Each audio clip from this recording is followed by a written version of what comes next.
Nongeye kwasuza ari nako mbaha ikaze muri gahunda z'amakuru n'ibiganiro bitandukanye kuri M247 TV. Katurebera hamwe impamvu zigera kuri 3 zashingiweho n'ubushinjacyaha mu kujurira urubanza rwa Rusesabagina. Ubushinjacyaha bw'u Rwanda bwatangaje ko uretse igihano cy'igifungo cya Paul Rusesabagina nabo bariganwa butananyuzwe n'uburyo hari bimwe mu byaha Rusesabagina yagizweho umwere. Ni mu rubanza Rusesabagina Paul wayoboraga MSD-FLN ahuriyemo na Nsabimana Kalise Sankara n'abandi 19 baregwagamo ibyaha by'iterabwoba. Urukiko rwihariye rw'urukiko rukuru ruranisha ibyaha mpuzamahanga n'ibyambukiranya imipaka ku itariki ya 20 Nzeri 2021 rwasomye umwanzuro warwo kuri uru rubanza. Urukiko rwavuze ko Rusesabagina yaboraga MSD-FLN ahamwa n'ibyaha birimo icyo kuba mu mutwe w'iterabwoba n'icyo gukora ndetse no kugira uruhare mu gikorwa cy'iterabwoba. Paul Rusesabagina niwe wakatiwe igihano kinini kuko ari igifungo cy'imyaka 25 mu gihe Nsabimana Kalise wise Major Sankara yakatiwe gufunga imyaka 20, abandi bagenda bahabwa ibihano bitandukanye. Nyuma y'ibi bihano ubushinjacyaha abaregera indishyi na bamwe mu baregwa muri iyo dosiye bahise bajurira bagaragaza ko batanyuzwe n'imikirize y'uru rubanza. Muri rusange abantu 13 muri 21 bahamijwe ibyaha nibo bajuriye ibihano bahawe mu gihe 74 mu bari bararegeye indishyi nabo batishimiye izo bahawe bakajurira.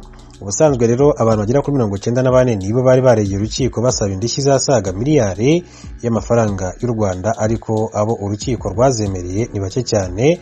Ubushinjacyaha bufite impamvu rero zigera kuri 3 ngo zatumye bajurira. Mu kiganiro n'itangazamakuru ku itariki ya 6 Ukuboza 2021 umushinjacyaha mukuru Havugiyaremye Aimable yavuze ko hari impamvu 3 z'ingenzi zatumye bajurira.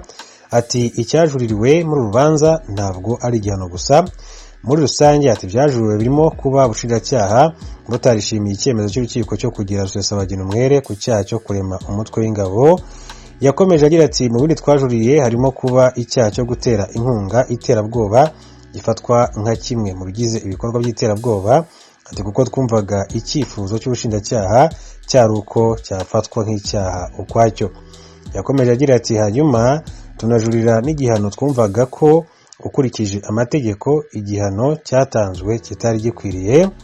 Havugiyaremye Aimable avuga kandi ko ubushinjacyaha nk'umuburanyi ari bwo bufata icyemezo, ahubwo iyo butishimiye icyemezo bujurira urukiko akaba ari rwo rufata umwanzuro wo kwemera ubujurire cyangwa se kubwanga. Mu kuvuga ko rero ubushinjacyaha bwaratanze ubujurire mu rukiko rw'ubujurire hategerejwe icyemezo cyarwo kuko Rusesabagina nabo bareganwa basubira imbere y'urukiko cyangwa se rugatesha agaciro ubujurire. Umushinjacyaha mukuru Havugiyaremye Aimable avuga ko ku ruhande rw'abaregwa bajuririye ibihano bahawe n'urukiko hari gukorwa inyandiko yo kubasubiza kugira ngo bizasuzumwe n'urukiko.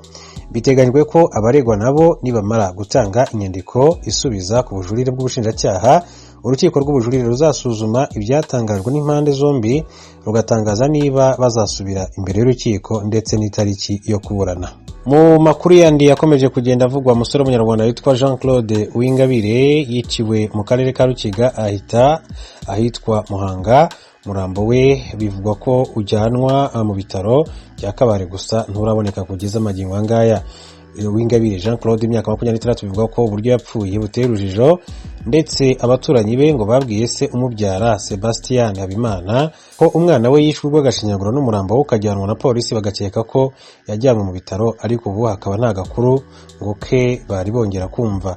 Iby'urupfu byamenyekanye ubwo Habimana Sebastien yagiye ku biro bishinzwe abinjira n'abasohoka ku mupaka wa Gatuna.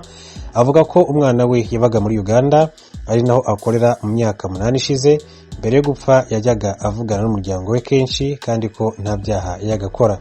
Uyu mugabo avuga ko urupfu rw'umwana we yarumenyeye kuri telefone ubwo yahamagarwaga na nimero ye akumva ijwi ritari rye rimubwira ko umwana we yapfuye.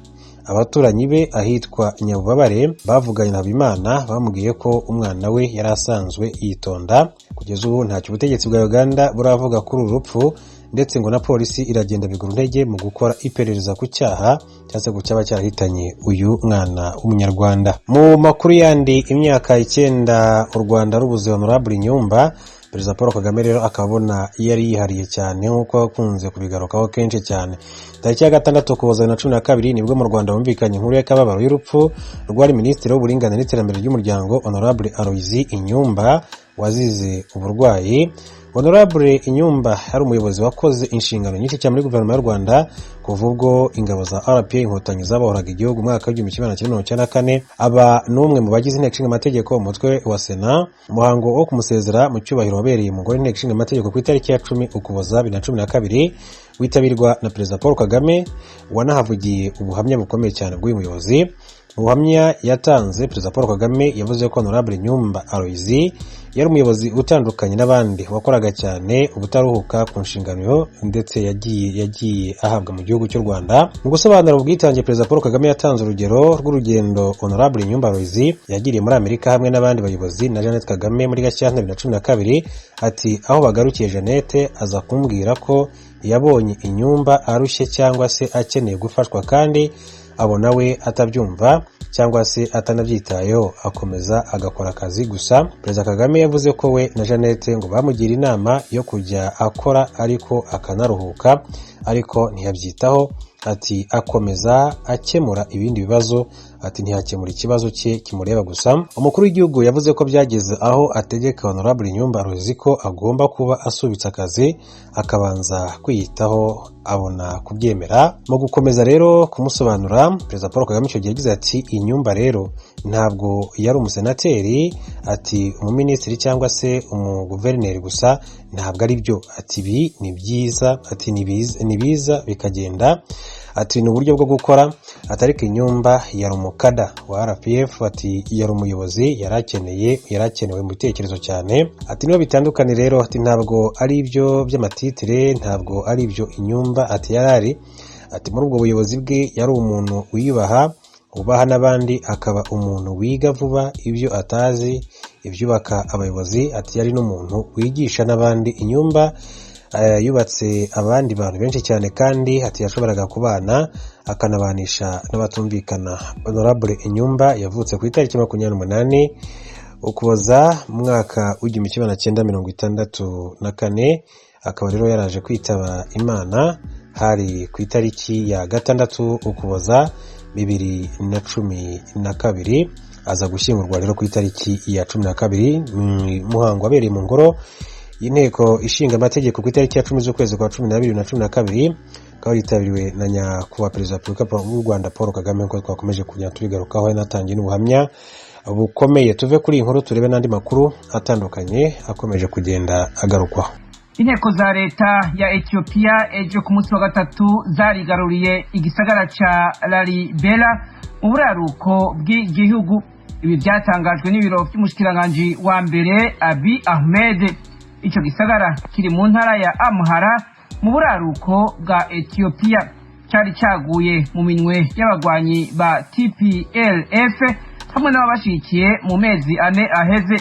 Umuhari TPLF naco washotse uvuga ku byatangajwe na leta ya Ethiopia kwifatwa ry'ico gisagara Lalibela, hasanzwe hari n'ikibanza ceranda ku bakristo baba orthodoxe muri ico gihugu. Kuva aho umuhari TPLF utangarije ko wafashe ibice bitari bike mu ndwi iheze kandi kuri ko werekeza ku mugwa mukuru wa Ethiopia Addis Abeba, leta nayo yavuze ko yigaruriye ibisagara bito bito mu ntara za Afar na Amhara harimwo n'ico gisagara ca Lalibela. Tukiri muri Ethiopia nyene, umunyamabanga mukuru wa ONU Antonio Guterres yavuze ejo ku munsi wa gatatu ko indege hamwe n'ikamyo zitwara imfashanyo hagati y'imigwa mikuru Addis Abeba na Mekele mu ntara ya Tigray zongeye gukora ukuri kwamye. Guterres yabwiye abamenyeshamakuru ko afise inkuru nziza yuko amakamyo 157 yinjiye i Mekele ejo ku munsi wa gatatu. Yavuze kandi ko gusubira gutanga imfashanyo ku mugwa mukuru wa Tigray bitanga icyizere ko umuryango w'ibiganiro ushobora kuzokugururwa muri kazoza ka hafi. Ariko avuga ko ahangayikishijwe nuko intambara zikibandanya, agasaba ko zihagarara ibiganiro bigatangura. Washington, ijwi ry'Amerika. abategetsi mu gisata c'amagara y'abantu hano muri leta z'ubumwe za Amerika bavuga ko umuntu wa mbere yanduye ubwoko bushasha bwa corona bwitwa Omicron yabonetse muri leta ya California. Ikigo CDC kijejwe kugenzura no gucungera ingwara cavuze ko uwo muntu yari ingenzi yatashe muri Amerika avuye muri Afrika y'Epfo ku itariki ya 22 y'ukwezi kwa11 guheze. Uyu muntu atowe mu gihe leta ya Perezida Joe Biden iriko iritegura gushiraho amategeko asaba ingenzi zose ziva mu makungu kwipimisha kugira ubwo bwoko bushasha ntiburandagate muri Amerika.